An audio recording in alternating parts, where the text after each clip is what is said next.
The Krek ship floated in space like a giant metal beast. Its dark hull was covered in scratches and dents from 1,000 battles. Inside the ship, Commander Zethkar stood 12 feet tall. His black armor gleamed under the ship's lights. Sharp claws clicked against the metal floor as he walked. Zethkar was the best hunter in the Krek's fleet. For 3,000 years, his people had ruled the galaxy as the top predators. They hunted the most dangerous creatures on 47 different worlds.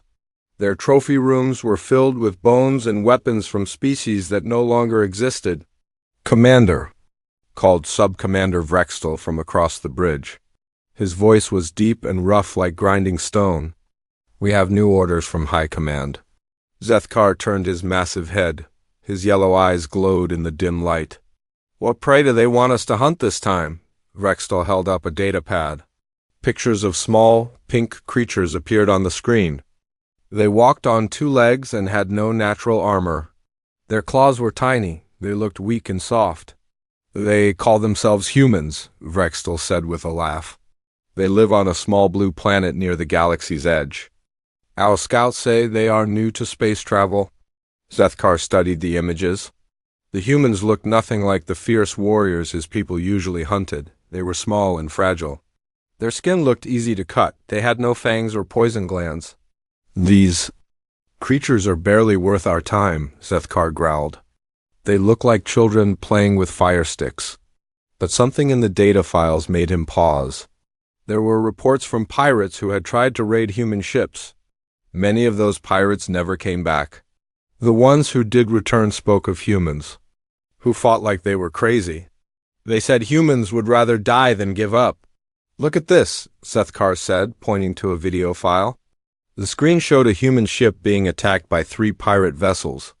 The human ship was smaller and had weaker weapons. But instead of running away, it flew straight at the biggest pirate ship. The human ship crashed into the pirate vessel. Both ships exploded in a ball of fire. The other pirates flew away as fast as they could. "Stupid," Vrextel said. "They killed themselves for nothing." Zethkar was not so sure. In his long life, he had hunted creatures that were bigger and stronger than humans. But he had never seen prey that would destroy itself to hurt an enemy. Most creatures ran when they were losing. Humans seemed to fight harder when things got bad. The bridge door opened with a hiss. A young Krex warrior walked in. His name was Kralseth, and this was his first big hunt. His armor was bright and new. He had not earned any scars yet. "Commander," Kralseth said with excitement, "when do we start hunting these humans?" "They look easy to catch." Zethkar looked at the young warrior. He remembered being that eager once. Back then, he thought strength and size were all that mattered in a hunt. Now he knew better. The most dangerous prey were not always the biggest ones. "Tell me, young hunter," Zethkar said, "what makes a good predator?" Kralseth stood up straight. "Sharp claws, strong armor, and big teeth, Commander." "Wrong," Zethkar replied. "The best predators think. They plan, they use tricks. Size means nothing if your prey is smarter than you." He turned back to the data files. More reports came in from the edge of human space. A trading post had been attacked by raiders. The humans there had no military ships, just cargo haulers and mining vessels. But when the raiders came, every human ship fought back. The raiders had better weapons and more ships. They should have won easily. Instead, the humans used their cargo containers as bombs. They rammed their mining ships into the raider fleet. They even used their space station as a weapon, crashing it into the raider command ship. When the battle was over, both sides had lost many ships. But the raiders never came back to that system. They told other pirates to stay away from human space. "These reports worry me," Zethkar said to himself. He had been hunting for over 500 years. He knew the difference between brave creatures and crazy ones. Brave creatures fought when they had a chance to win. Crazy creatures fought even when they had no chance at all. Humans seemed to be the crazy type. The ship's computer beeped. A message came from Krex High Command. Fleet Admiral Thaxmer appeared on the main screen. He was the oldest and most feared hunter in the Krex military. His armor was covered in trophies from 100 different worlds. "Commander Zethkar," the admiral said, "you will take 12 ships to human space. Make examples of their warriors. Bring back their leaders as trophies. Show the galaxy that the Kreks are still the greatest hunters." "Yes, Admiral," Zethkar replied. "But I request permission to study these humans more before we attack." Admiral Thaxmer's eyes flashed with anger. "Study them? They are weak creatures, with no claws or armor. What is there to study?" "Sir, the battle report suggests they fight differently than other species. They use tactics we have not seen before." "Tactics?" The admiral laughed. "We are Kreks. We do not need to fear the tactics of prey animals. You have become soft, Zethkar. Perhaps another commander should lead this hunt." Zethkar felt his pride stir. No one questioned his hunting skills. He had killed more dangerous prey than any other Kreks alive. "I will lead the hunt, Admiral. The humans will become trophies for our walls." "Good," Admiral Thaxmer said. "Leave at once. I want human skulls in my trophy room within 10 days. The screen went dark. Zethkar stood in silence for a moment. Around him, his crew prepared the ship for the jump to human space. Weapons were charged. Hunting gear was loaded. The Kreks were ready for another easy hunt. But Zethkar could not shake the feeling that this hunt would be different. The humans in those battle reports had not fought like prey. They fought like predators protecting their territory. And predators were always more dangerous when cornered. "Set course for the human homeworld," he commanded. "But keep our scouts ahead of the main fleet. I want to know everything about these creatures before we attack." "Yes, Commander," Rextel replied. "Should we prepare the trophy cases?" Zethkar looked at the human images one more time. Something about their eyes bothered him. They looked intelligent and determined. Most prey animals had fear in their eyes when they saw a Kreks hunter. These humans looked like they were planning something. "Prepare the cases," Zethkar said. "Finally, but also prepare our weapons. I have a feeling these humans will not be as easy to hunt as High Command believes." The great Kreks fleet began to move. 12 massive ships filled with the galaxy's most feared hunters headed toward a small blue planet. They expected to find weak prey waiting to be captured. They had no idea that they were flying toward the most dangerous predators the galaxy had ever seen. Captain Jake Morrison sat in his command chair aboard the Earth defense ship Guardian. The bridge was quiet except for the soft beeping of computers. His crew watched their screens with worried faces. The alien ships were getting closer. "Sir," said Lieutenant Amy Carter, "the alien fleet just sent us another message. They want us to surrender our planet for hunting." Jake looked at the 12 massive ships on his main screen. Each one was 3 times bigger than his largest battleship. Their weapons could probably destroy his entire fleet with one shot. But Jake was not thinking about surrendering. "Send them our reply," Jake said calmly. "Tell them if they want to hunt humans, they can try it." Amy's fingers moved over her control panel. "Message sent, Captain." Jake stood up and walked to the big window that looked out into space. Earth hung behind them like a blue marble. His home. His family lived down there. His daughter was only 8 years old. She would not grow up as a slave to alien hunters.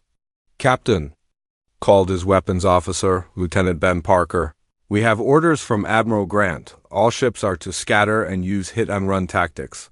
We are not to fight them head-on." Jake nodded. Admiral Lisa Grant was smart. She knew humans could not win a straight fight against these aliens, but humans had other ways to fight. Ways the aliens might not expect. The 12 alien ships spread out as they entered the solar system. They moved like wolves hunting sheep. Jake could tell they expected an easy victory. They had probably done this many times before on other worlds. "All ships," Jake said into his radio, "execute scatter pattern Delta. Remember, we are not trying to destroy them all. We just need to hurt them enough to make them think twice." The human fleet broke apart. Some ships flew toward the asteroid belt, others hid behind the moons of Jupiter and Saturn. A few brave captains took their ships close to the sun, using its radiation to hide from alien sensors. Jake took his ship toward Mars, the red planet, had several human mining colonies. If the aliens wanted to hunt humans, they would find plenty of targets there. But Jake planned to make sure those targets could bite back. 3 alien ships followed him. They were fast and well-armed. Jake's ship was older and slower. In a fair fight, the aliens would win easily. But Jake had no plans for a fair fight. "Amy," Jake said, "contact the Mars colonies. Tell them to prepare the mining charges." "Sir?" Amy looked confused. "Trust me," Jake replied, "and get me a channel to Captain Pete Rodriguez on the Phoenix." Pete's face appeared on the screen. He was younger than Jake, but he had fought pirates before. His ship was fast and could hide in small spaces. "Pete," Jake said, "how do you feel about playing hide and seek with some very big, very angry aliens?" Pete grinned. "Sounds like fun, Captain. What do you need me to do?" "Take your ship into the asteroid belt. Let them chase you. Make them think you are running scared, but lead them to Grid 77 Alpha." "The old mining site?" Pete asked. "That place is full of unstable rocks." "Exactly," Jake said. "We left some mining explosives there last month. If someone accidentally shot at the wrong asteroid... Pete's grin got bigger. "I understand, Captain." One big boom coming up, the Phoenix turned and flew toward the asteroid belt. 2 alien ships followed it. Jake watched them go, then turned his attention to the 3rd alien ship that was still chasing him. The alien ship was getting closer. Jake could see its weapons charging up. Green energy glowed along its hull. In a few minutes it would be close. Enough to destroy his ship with one shot. "Captain," Ben said from his weapons station, "that alien ship is huge. Our weapons won't even scratch it." Jake looked at his crew. They were scared, but they were still doing their jobs. Good people. They deserve better than to be hunted like animals. "Maybe our weapons won't hurt it," Jake said, "but Mars has bigger rocks." He turned to Amy. "Contact the Mars mining colony. Tell them to get ready." On the screen, Jake could see the mining colony on Mars. It looked small and helpless. Just a few buildings and some mining equipment. The alien ship probably thought it would be easy to destroy. The alien ship moved closer to Mars, its weapons powered up. Jake waited. He had to time this just right. "Now!" Jake shouted. The Mars colony did not try to fight the alien ship. Instead, they did something the aliens never expected. They used their mining equipment to throw rocks. Not small rocks. Huge ones, rocks the size of buildings, moving as fast as bullets. The mining colony had been built to move asteroids. Now, they were using that same equipment as a weapon. The first rock hit the alien ship in the side. The ship's armor was strong, but even strong armor could break. The alien ship shook and rolled to one side. More rocks came flying through space. The alien ship tried to dodge, but it was too big and too slow. Rock after rock smashed into its hull. Its armor cracked. Its weapons went dark. Direct hit. Ben shouted, "The alien ship is badly damaged." Jake felt a moment of joy. They had hurt one of the giant alien ships. But his happiness did not last long. The damaged alien ship was calling for help. Soon more alien ships would come. "All ships," Jake said on the radio. "This is Guardian. We just proved these aliens can be hurt. Pass the word. Use everything. Mining equipment, cargo containers, even space junk. Make every shot count." Across the solar system, other human captains were learning the same lesson. Captain Nina Walsh on the Ranger had led an alien ship too close to Jupiter. The gas giant's radiation was cooking the alien ship's electronics. Captain Tony Mitchell on the small patrol ship Hornet had used a communications satellite as a bomb, ramming it into an alien ship's engine, but the aliens were learning too. Commander Zethkar watched the battle reports with growing concern. These humans were not fighting like any prey he had ever hunted.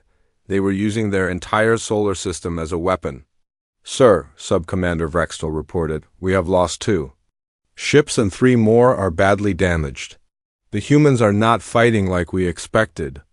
Zethkar studied the tactical display. The human ships were small and weak, but they were everywhere, like insects. You could kill 1 or 2 easily, but a whole swarm could be dangerous. How many human ships have we destroyed? Zethkar asked. Only one, sir. And that was because it rammed itself into our ship. The human captain chose to die rather than be captured. Zethkar felt a chill run through his body. Prey animals did not do that. They ran or hid or begged for mercy. They did not choose death over capture. On Earth, Admiral Grant watched the battle from her command center. The reports coming in were mixed. The humans were hurting the aliens, but they were also taking losses. And the aliens still had more ships and bigger weapons. Admiral, her aide said, we are getting messages from all over the system. Civilian ships are asking permission to join the fight.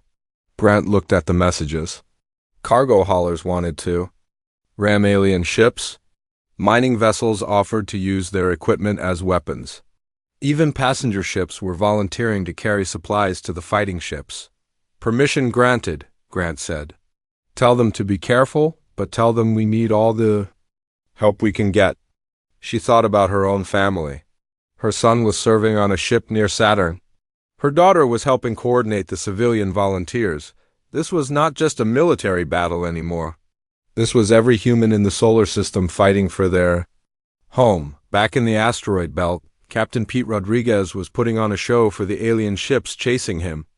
He flew his ship through the rocks like he was running scared. The alien ships followed, their weapons charging up for the kill. Come on, Pete whispered to himself. Just a little closer. The alien ships moved deeper into the asteroid field. They were so focused on chasing Pete that they did not notice the mining explosives hidden in the rocks around them. Pete's ship flew past a large asteroid. The alien ships followed. Then Pete pressed a button on his control panel. The asteroid exploded. Then the one next to it exploded. Then another one. The whole section of the asteroid belt lit up like fireworks. Rocks flew in every direction. The alien ships disappeared in clouds of dust and debris. When the dust cleared, one alien ship was completely destroyed. The other was spinning helplessly, its engines dead. Phoenix to all ships, Pete called on the radio. The asteroid belt is open for business. Any aliens want to play hide and seek? All across the solar system, human crews cheered. They were winning. The great alien hunters were not so great after all, but Commander Zethkar was not ready to give up. He had been hunting for 500 years. He had never let prey escape. He would not start now. All ships, he commanded, form up for a direct assault on Earth. No more games. We will crush these humans with our full power. The remaining alien ships began to move toward Earth. Their weapons glowed with deadly energy. The real battle was about to begin. Commander Zethkar stood on his ship's bridge, watching the tactical display with growing anger. Half of his hunting fleet was gone or damaged. The humans had turned his careful hunt into a messy battle. This was not how things were supposed to go. Sir, reported his communications officer, we are getting reports from the other hunting fleets across the galaxy. Many Krex warriors are requesting transfers away from human space. Zethkar's claws scraped against the metal railing. Cowards, he growled. We are Krex, we do not run from prey. But even as he said the words, Zethkar felt something he had not experienced in centuries of hunting. Fear, not fear of death. He had faced that many times. This was different. This was the fear of meeting an enemy he did not understand.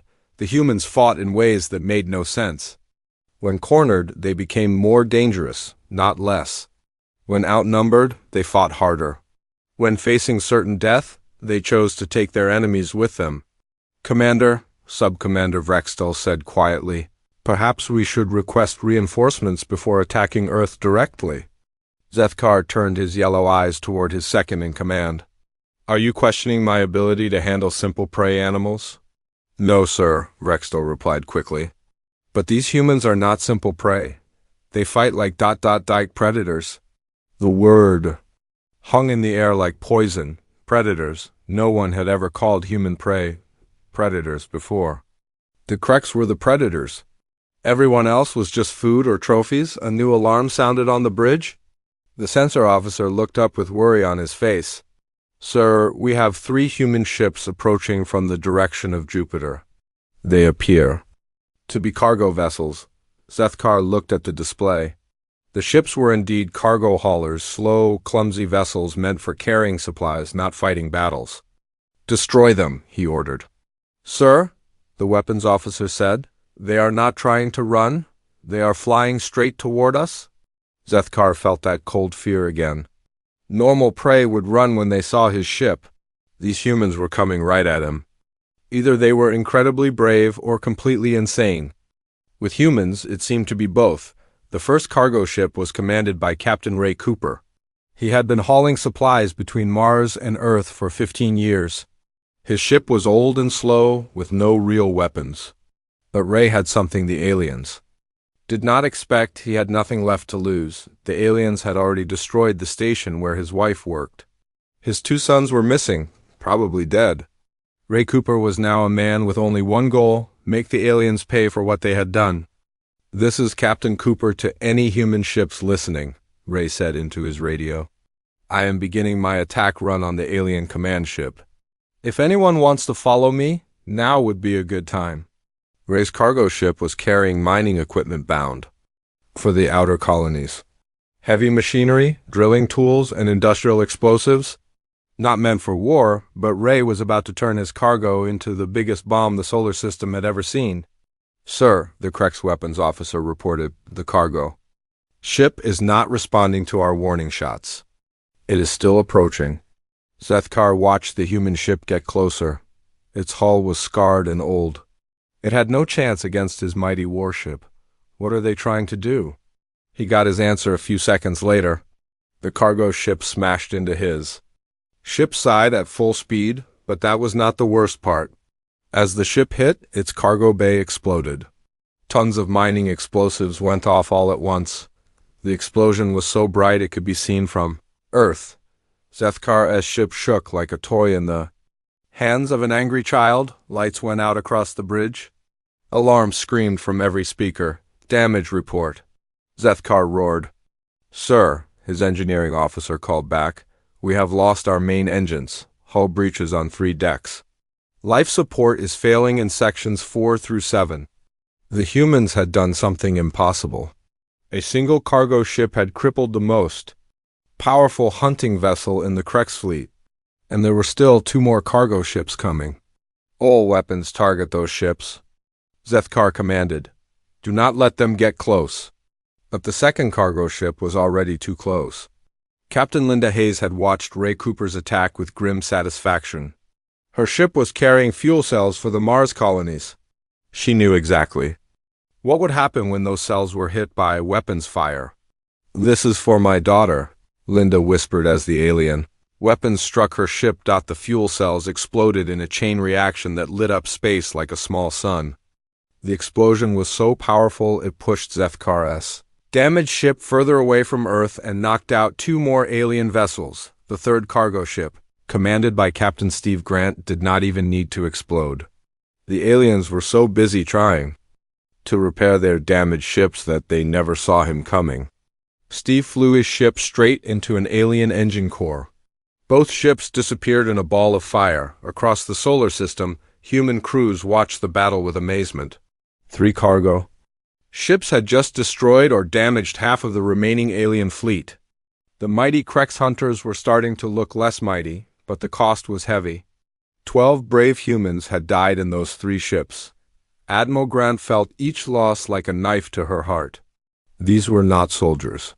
They were ordinary people who had chosen to become heroes. "Admiral," her communications officer reported, "we are getting calls from civilian ships across the system. They all want to volunteer for ramming attacks." Grant closed her eyes for a moment. The humans were willing to die to protect their home, but she could not ask ordinary people to sacrifice themselves. That was what the military was for. "Negative," she replied. "Tell the civilian ships to stay clear of the battle zone. We need them alive to rebuild after this is over." But the civilians were not listening. All across the solar system, human ships were moving toward the aliens. Passenger liners, mining vessels, research ships, even small personal craft. They were all coming to fight. On the moon, Colonel Steve Barnes watched the battle through his command center's telescopes. His daughter Kate was out there somewhere in her supply ship. He had not heard from her in hours. "Sir," his aide reported, "we have movement in the alien fleet. Looks like they are trying to regroup." Barnes nodded. The aliens were tough. They had taken heavy losses, but they were not giving up. And Barnes could see more alien ships jumping into the system. Reinforcements were coming. "Signal all lunar defense stations," Barnes ordered. "Prepare for bombardment. If those aliens get past our ships, we will hit them with everything we have." But Barnes knew the lunar defenses would not be enough. The aliens still had more ships and bigger weapons. The humans had fought well, but they might not be able to win. That was when something unexpected happened. The aliens started receiving calls from their own high command. Other Krex fleets across the galaxy were reporting problems. Human ships were appearing in other star systems, attacking alien bases and supply lines. "Sir," Vrextel reported to Zethkar, "High Command is asking when we will complete our hunt. They say other alien races are asking questions about our losses here." Zethkar felt his world spinning out of control. The hunt that was supposed to be easy had become a disaster. His fleet was in ruins, his reputation was destroyed, and worst of all, the humans were still fighting.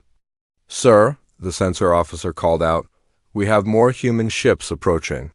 Looks like their entire fleet is converging on our position." Zethkar looked at the display. Dozens of human ships were coming from every direction. Some were military vessels, but many were civilian craft that had been turned into weapons. They moved like a pack of hunting animals surrounding their prey. For the first time in his long life, Commander Zethkar understood what it felt like to be hunted. The humans had turned the tables. The predators had become the prey. "Sir," Vrextel said quietly, "perhaps we should consider withdrawal. We have taken heavy losses. The humans have proven to be more dangerous than expected." Zethkar's pride wanted to refuse. He was Krex, he did not retreat from prey. But his intelligence told him the truth. These were not prey animals. These were predators. And predators were most dangerous when defending their territory. "Open a channel to the human fleet," Zethkar said finally. "I will speak with their leader." Admiral Grant's face appeared on the screen. She looked tired but determined. Behind her, Zethkar could see human officers working at their stations. They moved with the efficiency of a well-trained pack. "I am Commander Zethkar of the Krex hunting fleet," he said. "You have fought well for prey animals, but this hunt is not over. More of my people will come." Grant looked directly into his eyes. "Commander, let me explain something to you. We are not prey animals, we are humans. And humans protect what is theirs. If more of your people come here, they will get the same welcome you received." "You cannot defeat all of the Krex fleets," Zethkar replied. "We are the greatest hunters in the galaxy." Grant smiled, but it was not a friendly smile. "You were the greatest hunters. Now you know what it feels like to be hunted. Pass that message along to your high command. Earth is not a hunting ground. It is our home, and we will defend it." The communication ended. Zethkar stared at the blank screen for a long moment. Around him, his bridge crew waited for orders. The young warrior Kralseth looked confused and frightened. "Commander," Kralseth asked, "what do we do now?" Zethkar looked at what remained of his hunting fleet. 3 ships were still battle-ready, 2 were badly damaged. 7 were destroyed. Or missing. The humans had The news spread across the galaxy like wildfire. The Krex had retreated from human space. The greatest hunters in known space had been defeated by a species most aliens had never heard of before, on the Krex homeworld. Fleet Admiral Thaxmer stared at the battle reports in disbelief. Commander Zethkar's hunting fleet had been destroyed. Not defeated, destroyed. Out of 12 mighty hunting ships, only 3 had limped back home. "This is impossible," Thaxmer growled to his aide. "The humans are weak creatures with no natural weapons. How could they destroy our best hunters?" "Sir," the aide replied nervously, "Commander Zethkar's report says the humans do not fight like any prey species we have encountered. They use tactics we have never seen before." Thaxmer read through Zethkar's report again. The humans had turned their entire solar system into a weapon. They used cargo ships as bombs. They threw asteroids like rocks. Most disturbing of all, they chose to die rather than be captured. What kind of creatures choose death over capture? Thaxmer wondered aloud. Across the galaxy, other alien races were asking the same question. The Galactic Council called an emergency meeting. Representatives from dozens of species gathered to discuss the new threat. Ambassador Clexton of the Zephyrian Empire stood before the council. His people had been the first to make contact with humans several months ago. What they had learned still confused them. Honored council members, Clexton began, my people have studied the humans extensively. They are unlike any species we have encountered. They appear to be both predators and prey at the same time. Murmurs of confusion rippled through the council chamber. How could a species be both predator and prey? The humans evolved on a world filled with dangerous creatures, Clexton continued. They learned to hunt for food, but they were also hunted by bigger predators. This made them adaptable in ways we do not fully understand. Chancellor Vexrel of the Franks Collective leaned forward. But surely they cannot be as dangerous as the reports suggest. The Kreks have ruled the hunting grounds for 3,000 years. The Kreks ruled because they were the biggest and strongest, Clexton replied. But the humans do not rely on size or strength. They rely on intelligence and cooperation. When threatened, they work together like a single organism. In the back of the chamber, a small alien called Piptar raised a tentacle. His people, the Squeakers, were peaceful traders who traveled between star systems selling goods and information. If I may, Piptar said in his high-pitched voice, my people have encountered human traders recently. They were unusual. How so? Chancellor Vexrel asked. They offered to protect our trade routes from pirates, Piptar explained. In exchange, they wanted only information about galactic politics and technology. When we asked why they would help us for so little payment, they said it was the right thing to do. The council chamber fell silent. Most alien races traded only for profit or power. The idea of helping someone just because it was right was strange. There is more, Piptar continued. A pirate fleet attacked one of our convoys last week. 3 human ships appeared and drove off the pirates. The humans asked for nothing in return. They said they were just protecting innocent travelers. Ambassador Clexton nodded. This matches our experience. The humans seem to have 2 sides to their nature. They can be incredibly violent when threatened, but they are also protective of those they consider innocent or weak. On Earth, Admiral, Grant was dealing with the aftermath of the battle. The human losses had been heavy, but they had won. The alien hunters were gone, and Earth was safe. For now, Admiral, her aide reported, we are receiving communications from alien governments. Across the galaxy, most want to establish diplomatic relations. A few are offering military alliances. Grant looked at the list of messages. The victory over the Kreks had changed everything. Humanity was no longer an unknown species on the galaxy's edge. They were now seen as a major power. What about the Kreks? Grant asked. Any word from their government? Nothing official, the aide replied. But our intelligence sources say there is panic in their high command. Many of their hunting fleets are refusing orders to attack human-protected worlds. Grant smiled grimly. Word had spread that humans were now protecting several peaceful species from Kreks hunting parties. The galaxy's predators were learning that. There was a new apex predator in space. Captain Jake Morrison was recovering in the medical bay when the news reached him. His ship had been badly damaged in the final battle, but he had survived. Most of his crew had made it out alive, too. Captain, Lieutenant Amy Carter said as she visited him, you need to see this. She handed him a datapad showing news reports. From across the galaxy, the headlines all said the same thing in different languages. The Kreks have been defeated. New predators in the galaxy. Humans, friends or enemies. We are famous, Jake said with a weak laugh. I'm not sure that is a good thing, Amy nodded. Admiral Grant says we are getting requests for help from over 30 different species. Everyone wants human protection from the Kreks and other predator races. Jake thought about that. Humanity had just proven they could fight and win against the galaxy's most feared hunters. Now, everyone wanted them as allies or protectors. It was a big responsibility. Back on the Kreks' homeworld, Commander Zethkar faced a military tribunal. He had lost the greatest hunting fleet in Kreks history. His commanders wanted someone to blame. You allowed prey animals to defeat our best hunters. Admiral Thaxmer accused. You have brought shame on the entire Kreks military. Zethkar stood straight despite his injuries. Admiral, with respect, the humans are not prey animals. They are predators. Perhaps the most dangerous predators the galaxy has ever seen. Impossible! Thaxmer roared. We are Kreks. We are the apex predators. Were, Zethkar corrected quietly.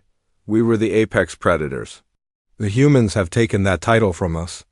The tribunal chamber erupted in angry shouts. How dare Zethkar suggest that?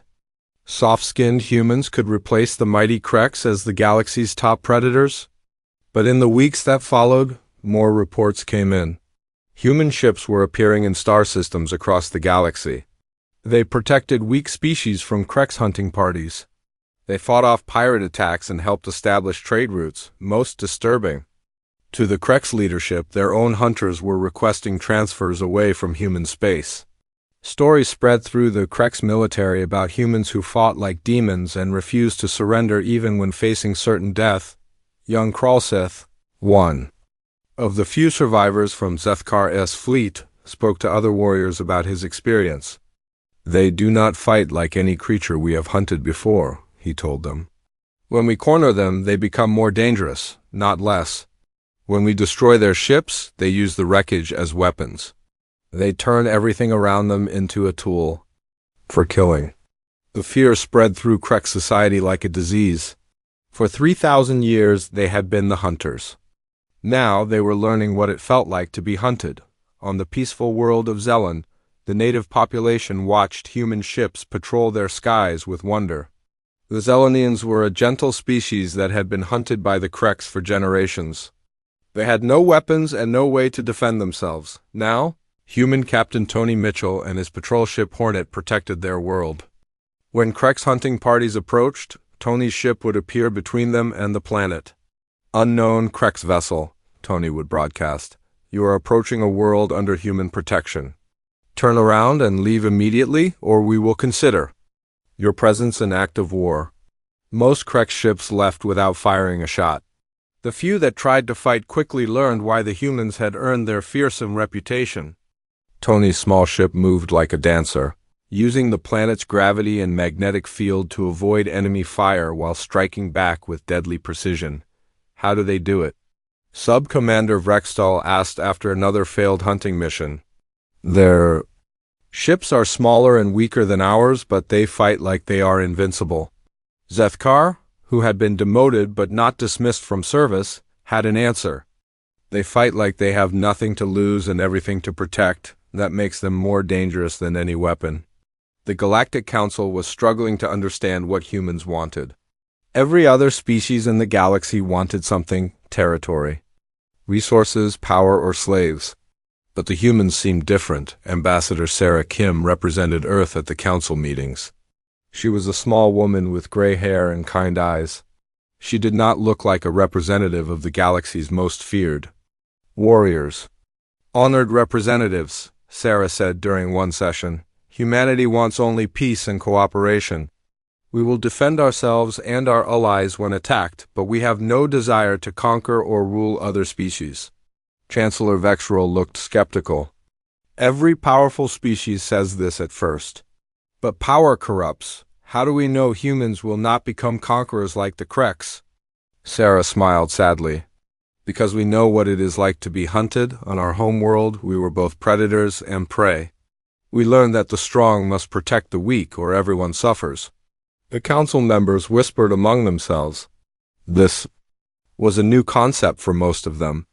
In galactic politics, the strong usually ruled the weak. The idea of protection without domination was strange, but the evidence was mounting. Human ships were indeed protecting weaker species without demanding. Tribute or slaves in return? They offer. 6 months after the Great Battle, the galaxy was a different place. The Kreks no longer ruled the hunting grounds with absolute power.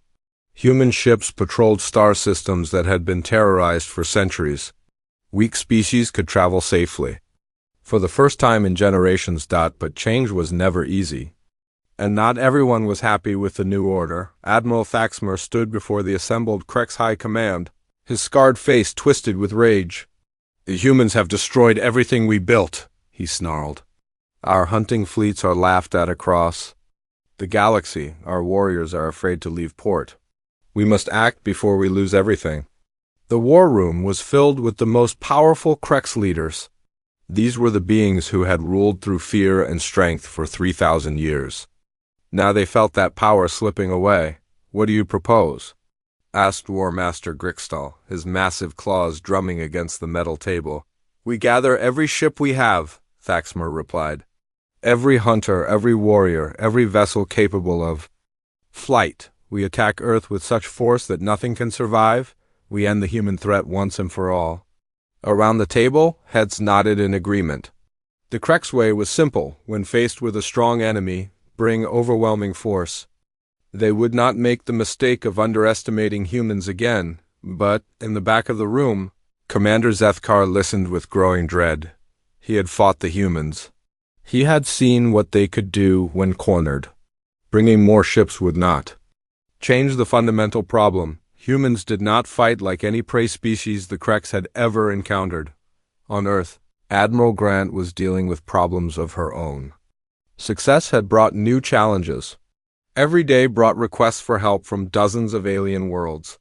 Human ships were spread thin across the galaxy, trying to protect everyone who asked. "Admiral," her aide reported, "we have another request for protection. The Milan Confederation is asking for human ships to guard their trade routes."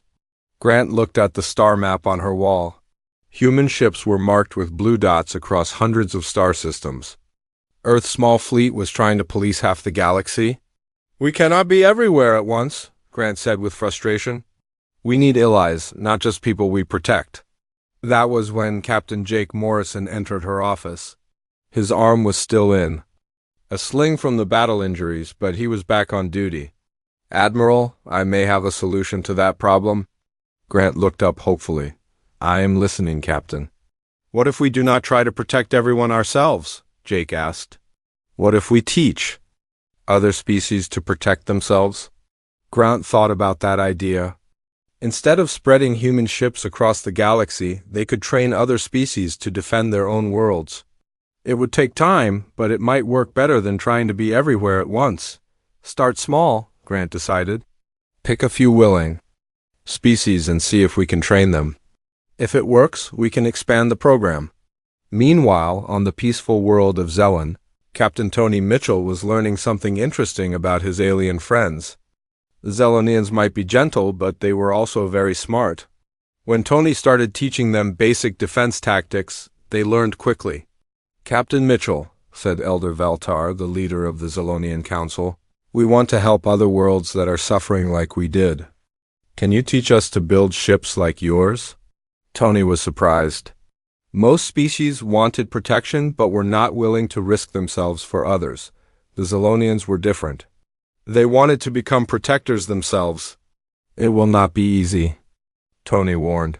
"Building warships takes time and resources, and you will have to be ready to fight dangerous enemies." "We understand," Veltar replied. "For too long, we hid while others suffered. The humans showed us that even small creatures can stand up to bullies. We want to be like you." Similar conversations were happening across the galaxy. Species that had been victims for centuries were asking humans to teach them how to fight back. The idea of protection without domination was spreading, but not everyone wanted peace. In the dark reaches of space, other predator species were watching the humans with interest. The Kreks were not the only hunters in the galaxy. The Vorthic Empire had ruled through conquest for 2,000 years. Their ships were smaller than Kreks vessels, but they were faster and more deadly. War Prince Skelder studied the reports of human tactics with professional interest. "These humans fight cleverly. he told his war council. They use intelligence instead of just strength? This makes them dangerous but also predictable. How so, War Prince? Asked his aide. They protect the weak, Skelder replied with a cruel smile.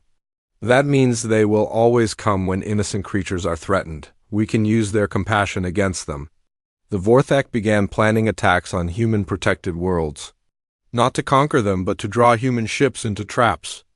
If they could destroy enough human vessels, the galaxy would see that the new protectors were not invincible back on Earth. Ambassador Sarakim was working to establish formal diplomatic relations with friendly alien governments. The job was harder than fighting wars. Every species had different customs, different needs, different fears. The problem, Sarah explained to Admiral Grant, is that most alien races do not understand the concept of alliance between equals. They are used to relationships based on domination and submission. Can we change that? Grant asked. Maybe, Sarah replied. But it will take time. And we need to prove that we really mean what we say about equality and cooperation. That proof came when the Squeaker trade convoy was attacked by Vorthak raiders near the Centauri system. The attack was clearly a trap. The raiders had many ships and were too well positioned for it to be a random encounter. Captain Pete Rodriguez received the distress call while patrolling nearby space. His ship was alone and the enemy had 6 vessels. Any reasonable commander would wait for reinforcements, but Pete remembered what the humans had learned during the Krex invasion. Sometimes you had to fight impossible odds to protect innocent people. This is Captain Rodriguez to Vorthak raiders, Pete broadcast. You are attacking ships under human protection. Withdraw immediately or face the consequences. The Vorthak war prince commanding the attack laughed. 1 small human ship against 6 Vorthak raiders? You are either very brave or very stupid. Probably both, Pete replied, and opened fire. What followed was a battle that would be studied in military academies across the galaxy. Pete's single ship faced 6 enemy vessels using tactics the Vorthak had never seen before. He used the asteroid field to hide, then struck from unexpected angles. He turned space debris into weapons and used the enemy's own size against them. When reinforcements finally arrived, they found 4 Vorthak ships destroyed and 2 fleeing at top speed. Pete's ship was badly damaged but still fighting. The Squeaker convoy was safe. News of the battle spread quickly through galactic communication networks. The humans had done it again, turned a hopeless situation into victory through courage and clever tactics, but the real victory was what happened next. The Zelonians, who had been learning human tactics, sent their own ships to help patrol the trade routes. Other species that had been receiving human protection began offering their own ships and crews to help with security. You see? Elder Veltar told Tony Mitchell, we learned from your example. The strong must protect the weak or everyone suffers. The idea was spreading. Instead of one species trying to police the entire galaxy, multiple species were working together to create safety for everyone. On the Krex home world, Admiral Thaxmer watched these developments with growing fury. His plan to crush the humans with overwhelming force was becoming harder to execute. Too many species were now allied with Earth. An attack on humanity would mean war with dozens of other worlds. Perhaps, suggested Zethkar during one planning session, it is time to accept that the galaxy has changed. The humans have shown a better way than conquest and domination. Thaxmer turned his yellow eyes toward the former hunting commander. You would have us surrender? Become pets to these weak humans? No, Zethkar replied calmly. I would have us become partners. The humans do not want to rule us. They want to work with us. There is a difference. The room erupted in angry shouts. Many Krex could not accept the idea of cooperation with former prey. But others, especially the younger warriors who had fought humans and survived, began to listen. Change was slow, but it was happening. Some Krex commanders began reaching out to human ships in their sectors. Not to surrender, but to talk. To learn. To find a new way forward that did not involve endless hunting and killing. Captain Nina Walsh, who had survived the ramming attack that made her famous, found herself talking to a young Krex warrior named Kralseth. He had requested a meeting through diplomatic channels. "Why do you want to talk to me?" Nina asked during their video conference. "Because you fought like a warrior, but you also showed mercy," Kralseth replied. "When our ships were disabled, your people rescued our crews. You could have let us die, but you chose to save us." "I want to understand why." Nina thought about the question. "Because that is what civilized beings do. We fight when we must, but we do not kill when there is another choice." "This is the human way?" Kralseth asked. "It is the right way," Nina replied, "and anyone can choose to follow it." Across the galaxy, similar conversations were happening. The age of rule by fear was ending. A new age was beginning, one based on cooperation.